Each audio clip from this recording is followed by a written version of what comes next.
Hello, how's it going? You're listening to Born Optimistic. I'm here with Gavin Glass. Gavin. How are you, Donald? Good to see you. Thanks for having me.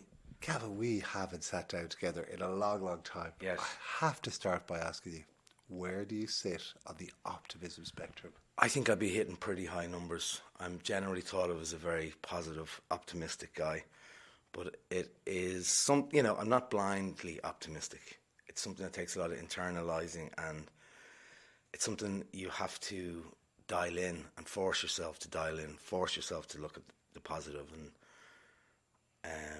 I don't think I'd be able to do what I do if I didn't have a disposition like that, And when did you become aware that it was something you had to dial in?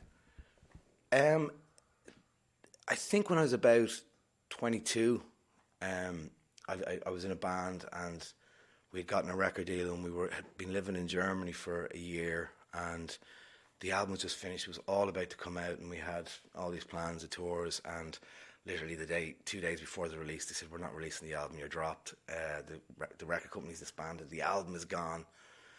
So that was my first kind of, other than losing people through life, that was my first real kind of baseball bat in the face.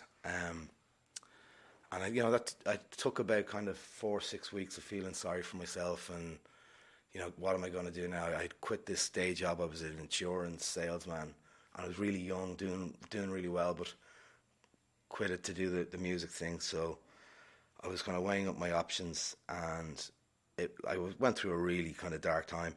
But it was only through the kind of end of that I kind of had this sort of epiphany that I'm the only one that's going to be able to get out of the hole, and the only way to do it is to will yourself. It was mad when I was working with the insurance. They used to send us on all these sales trainings. It was really around the time of the boom, and companies had all this money to fly in guys for 250 grand to talk to 10 salesmen, and this is like really just cool stuff that they were. But there was one guy, a Scottish fella, and he was brilliant. His whole thing was about willing yourself, positive thinking, getting results for you. And like one of them would be like a car parking space. Before you go into town, you're just thinking, I'm going to get a space, I'm going to get a space, I'm going to get a space. Now, I'd be very skeptical about things like that, but it fucking works. Like, it really, when you just put your mind to something and you will it and you put a white light on it, and I know it can sound naive, but if you can muster the energy to do it, it does work.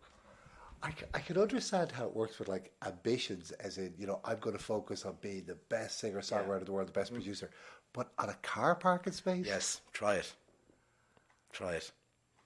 It takes a lot of energy. It's like when this guy was telling me this, I just thought it was hilarious, and I thought it was ridiculous. But it is something that it doesn't work all the time, but more times out of 10. Yeah, I'm just a bit stumped at the car park. I'm trying to. So you're going to get into your car when you leave the house, and you're basically there's going to be a car park. So I can visualize. I can see this, and I'm not a Scientologist or any of that stuff. But you just visualize parking the car straight away where you want your car to be parked. Like, I'm always at the back of St. Stephen's Green where the flats are. There's always space there for me. So. Anyway, that's the car parking thing. Yeah, I can see it away, so you visualize where the car is going to go. Yeah. So it's almost in a way you're kind of going, well, where did I get a car park space the last time? I'm trying to rationalize. Okay, yeah. That you can rationalize it all you want. I have the power to get a car parking space anywhere in the world because I put my mind to it. Wow. Yeah. I never thought of using positive thinking for that type of stuff. I always I think it's a bit of a myth or a fallacy anyway that we've any control over anything that happens in our lives. Of course it is. Of course it is. But we have to fool ourselves into how else would we survive? How else would you get up in the morning when you log on and see, oh God, what's Donald Trump done now? And we're on the verge of World War III. Of course. And that is the whole point of optimism, really. You're just fooling yourself. Absolutely. But we're born optimistic, but we're also born to die. So which side of the spectrum do you want to be on? Because sometimes people who aren't optimistic get wound up by optimists. Yeah, and absolutely. And as I said, it is something that you have to dial in. And blind optimism that's just foolishness, you know. When you put an optimistic person and a pessimistic person in a room together or a relationship together, it you know it quickly turns to this horrible goo that, you know, came out of a love blender. But you know, it's they will battle each other, and you know it's very hard to turn someone that's pessimistic around. It's way easier to get on the pessimistic train, and you know, because most optimistic people are there's a lot of empathy there with them. So when someone's offloading, it's very easy to kind of to take that energy and to roll with it. And you know, I have a lot of I have a couple of friends, very close friends that you know would be a little bit more on the dustier end of the optimistic spectrum. And I do find myself when I'm in their company that I can adopt that, you know, and then I'm like come away from it and going like, whoa. You know what, like don't even give those thoughts words and energy, because when you start saying things pretty soon later you start acting on things. So it is a struggle, you know, it's a tightrope. Well, we're probably only a few baseball bats in the face away from being pessimists. Yeah, for sure. I mean, it's how look, you know, there have been plenty of stages in my life where it was definitely a lot darker, and it was so hard to be optimistic and to, you know, see the positive in things. But look, as I said earlier, it's, well, you either lay down and die, or else you work and you know, you try and see the beauty in things. But it's hard. Well, that's what I say to my kids. It's not what happens to you in life that matters. It's how you react to what happens to you in life. And yeah, that's where, you know, your strength comes from, and your knowledge. You know, it really comes from failing, and that's what makes you better. And like, you learn your mistakes. It's when you don't learn from your mistakes and you go and you keep repeating them and making them again. That's where there is no development, and there is, you know, that's why it's just so easy to go down, you know, the bad road, you know. What led you to insurance sales? My mother. I always wanted to do music, and I was doing an arts degree in Maynooth College, and on my first day of it, like, all I wanted to do was music. And I remember enrolling in Maynooth, and they asked me, you know, you have to pick what subjects, and I put psychology, you know, law, something else down, and your man just said, we don't have any of those subjects in this degree. And I was like, what do you got?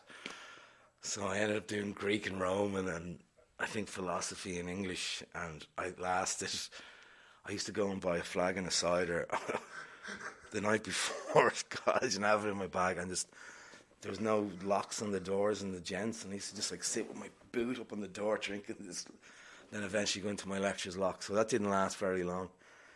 And my mother made me do up CVs and send them to all the banks and insurance companies in the area when I was 19 it's probably at the time. I was still 18, and I ended up just working in a post room for Canada Life on one of their off sites where they kept all the files in Sandyford. And you know, after a while, my optimistic enthusiasm got me a job in the administration, and then from the administration I went into like this new business thing, and then I went into, they actually put me out on the road. They trained me. I was the youngest lad to ever go out, you know, as a rep for the company and that. So but you started in the post room in the obscurest part of the company. Yeah. They obviously saw something in you.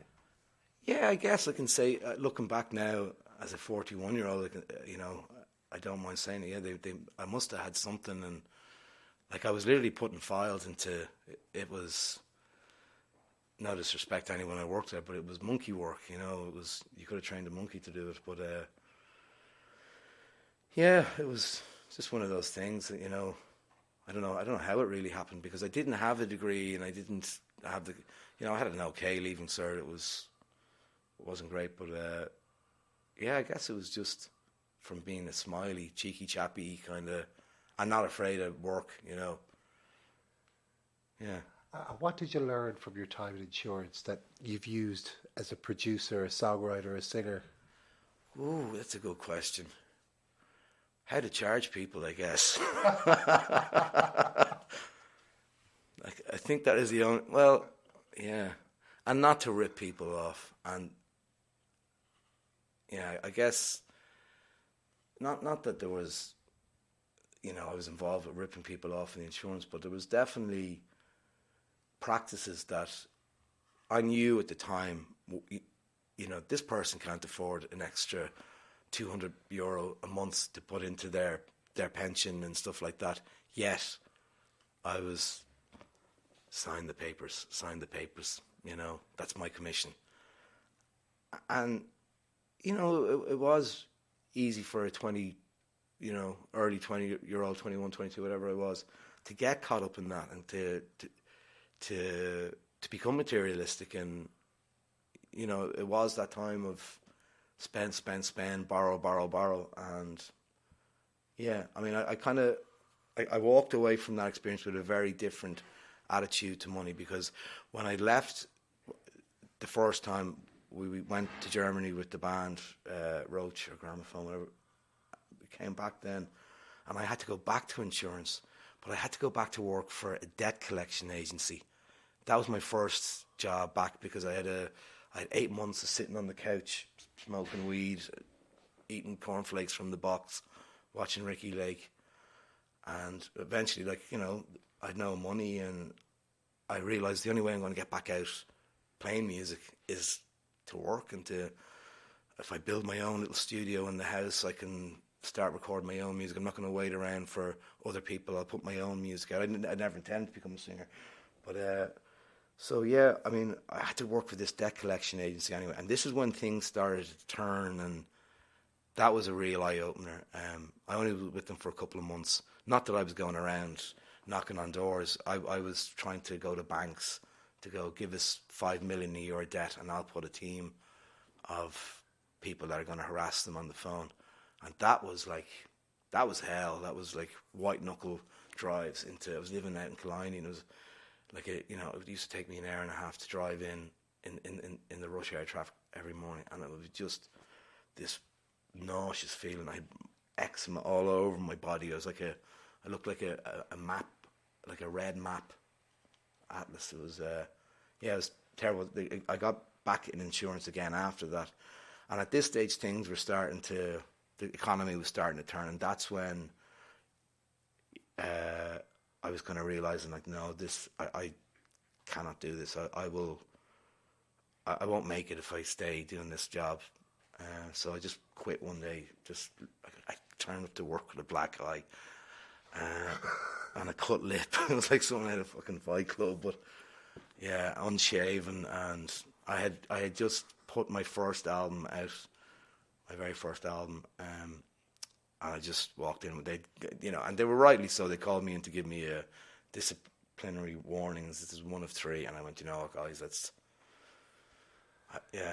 I kind of felt I was in my own movie. I had a weird, don't just do it, all guns blazing, and so walked out, and that was the end of my years in the finance game.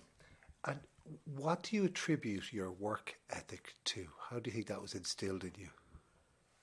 My parents, my dad, was a very much working class. I didn't see my father really a lot. He'd be just working or out with, So that was a thing that, I was working when I was 13, 14, and I was, lounge boys and pubs. And when I was 16, I bought a Gibson Les Paul, which for a 16-year-old was, but I bought it myself.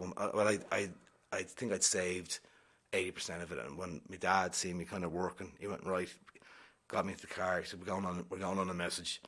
Went into town, and he just paid the rest of I was paying the guitar off, and he just went in and bought it for me. So I think that was a thing that they really installed in was work. Was, I just had to figure out, I'm a very touchy-feely, lovey-dovey. Just I need, for me, I wanted to try and achieve the balance of work and play. and family as well, you know. And what was it that made the 16-year-old you want to save up for a Les Paul, going back from that point? I think I wanted to be Slash from Guns N' Roses, he the Les Paul, so I wanted one of them. It was a wine red one that got stolen the night before from Avondorns, the night before we were going to Germany. We did a farewell gig and I left the fucking thing in the cage and it was gone. Yeah. First of many guitars I've lost over the years. I've a habit of doing it. And when did you first pick up an instrument? Was it a guitar? Guitar was my first instrument, but there was just something happened when I was about 12 or 13 that, like, there was just this magnetism to, even if it was a piano in somebody's house or a granny organ in someone's house, it was, I just had to play it, you know, and I couldn't play, I could, you know, chopsticks and stuff, but it was just this thing that I you know, it was, they were calling me, you know, I know that sounds so cliched and corny, but it was true, it was just... And was there instruments in your own home? No. There was, you know, my parents were good singers, and there was always parties in the house, and people always sang at the parties. And my dad was a great ballad singer, and my mum, she was a good singer. She could sing the blues, and so there was music in terms of that. But no, there was no musicians in any of my family, even my extended family. Really, I was kind of the first musician, I think. But they were all great singers.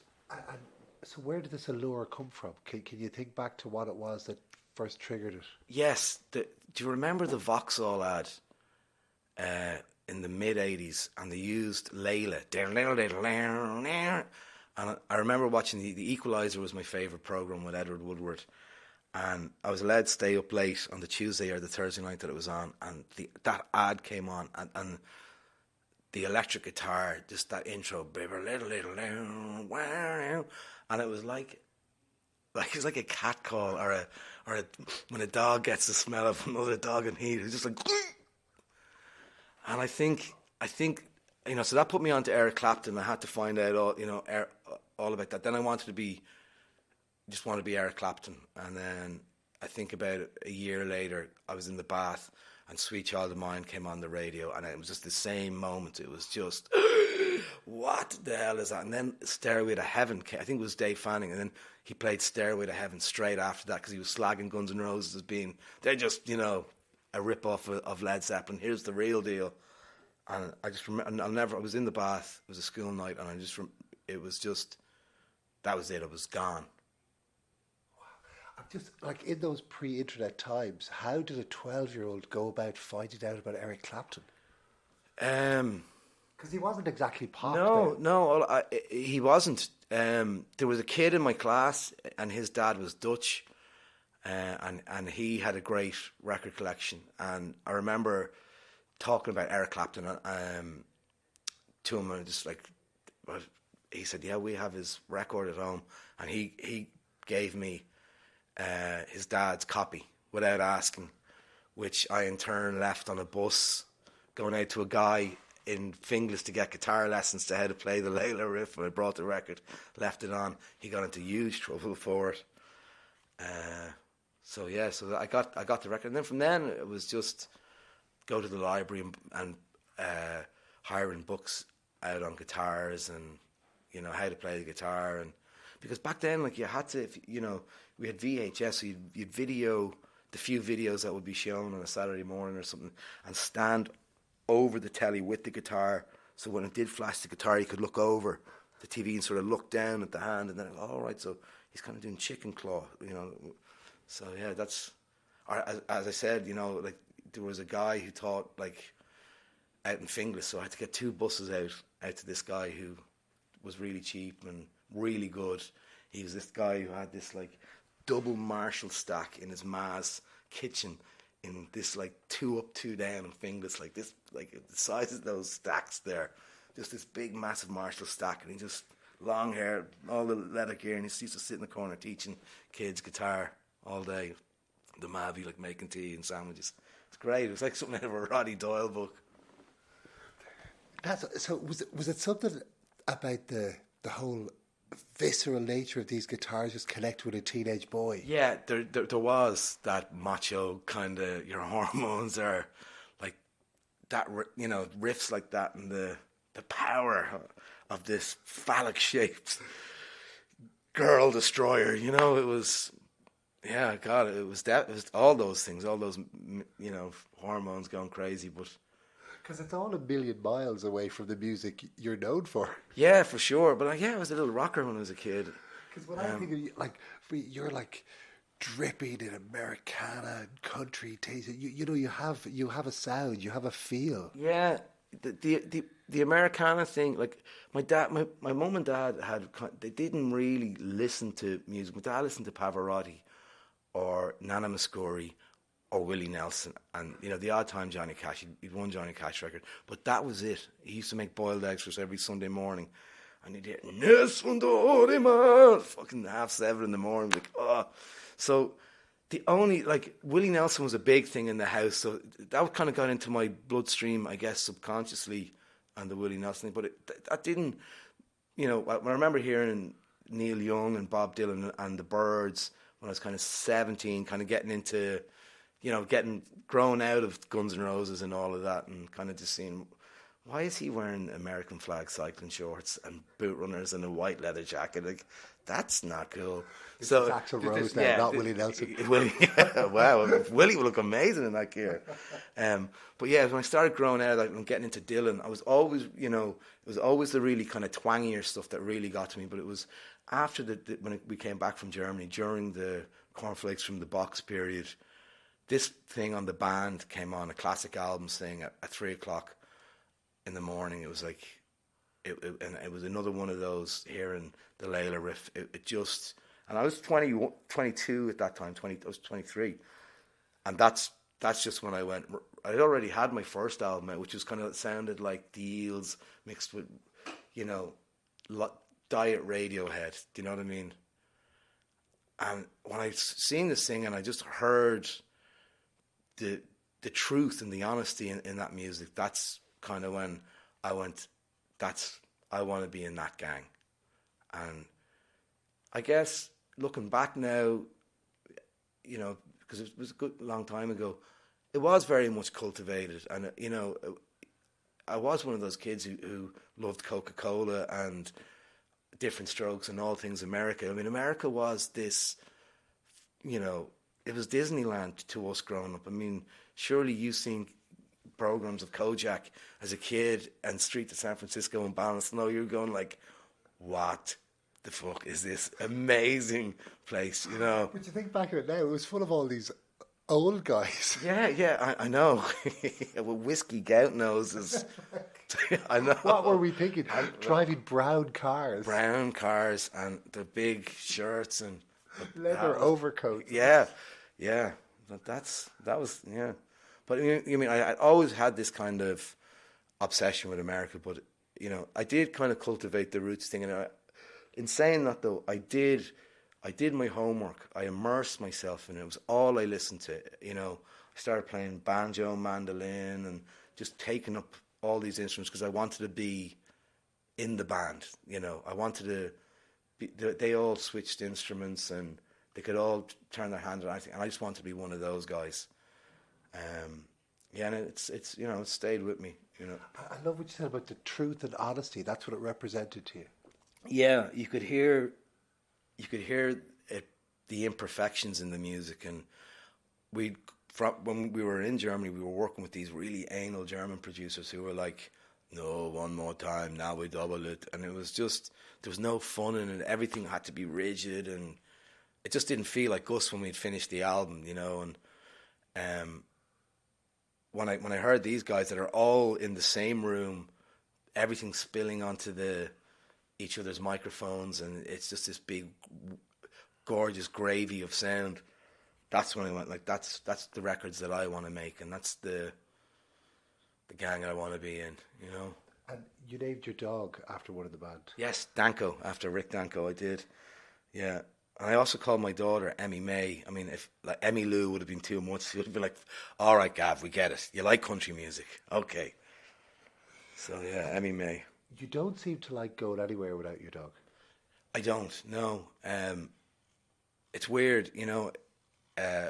Cassie Davy got that dog for me, and I'm like, she's his fairy dog mother. But he came at a time in my life when I'd come out of a bad relationship, and I was really hurt. I was sad, and I was I was lonely, and he just fixed me, you know. And it's where he drives me bananas as well, and he's a lot of dog. Do you know what I mean?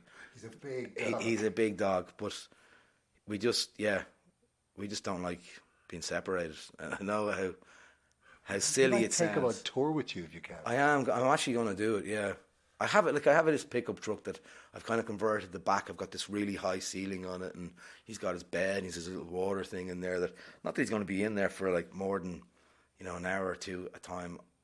I can sleep in the back with him, and it'll be a bit smelly, but. What does Danko bring you? Well, funny, I dropped my car in to be serviced yesterday, and I had to get a cab in, and I couldn't bring the dog with me. It was the first time in 4 years of me being in the studio every day doing a session without the dog. And the session was cool enough. The band are listening. I was firing on full cylinders, but it was like Columbo. Did you ever see that episode of Columbo when he lost his Mac? Oh. He couldn't crack the case. So he just brings me this calmness, and I could be I was a very fiery person, you know. I remember fiery you. Yeah, and I didn't. I thought I wasn't taking bullshit, but I was just being a little bit hot-headed, and you know, I felt I had to fight, and I had to no. I don't have to do that much anymore with the dog. I don't do it as much anymore with the dog at all. He obviously likes music, or have you asked him? He's into brass. He likes brass music. I think he's a pain in his hole with, you know, the Irish indie scene now at this stage. Like, these lads again, no hit yet, no. But he likes jazz. Yeah. Well, I don't think there's anything that a bit of brass doesn't make better, in fairness. Absolutely. It is the honey on top of every recording. You know, with the dog, he's so used to being in the studio that he in his mind, his job, and this is like the car parking space, his job is to make the band all at ease, and he knows that, and I'm telling you, he knows that. And every band that records there always just say, the dog, he's just so calming. And when someone's gone through, when they're nervous or anything like that, or if something's not going well, the dog just goes straight over to their leg and just leans against them. It's, you know, myself and, you know, Sean Miller, we were doing a session one time, and it was just one of those moments where both, like, the dog was in the other room. It's a big studio, so he would have had to come, you know, go 40, 50 meters in and smelt this. We had finished something, it was really heavy and it was beautiful. Both of us just looked at each other and we both started crying, and the dog literally bashes the door in, comes over to the two of us, knew there was an energy in the room that he, you know, like super dog is needed. I know how crazy that sounds, but both of us, myself and Sean, were just like, oh, holy, that is, it was just a really vivid memory of the dog and the music. And did you have a dog as a kid? no, never. Always wanted a dog. And I was always bringing dogs home that had no collars, and look, Mom, and it was like, get it out, don't let your father see that, you know. So, yeah. Well, yeah, it really feels like Danko is like the homeliness, the glue, and brings it all together. And Gavin, it's been amazing spending time with you. Again, it's been a long time. I missed you. Kids and family and all that, we're all, you know, you don't get older and mature, and, you know. Not out till 4 in the morning, 4 nights a week. Well, you know, when you were saying we haven't sat down in so long, I said the last time we sat down at 10 a.m. was probably from 2 days before, and we were still at it. But it's great, you know, and well done in everything you're doing. I'm proud of you. It's great. I'm proud of you too. Yeah. Thanks a million, Gavin. Thank you. You've been listening to BornOptimistic, and until next Monday, thank you. Thank you so much for listening. Bye.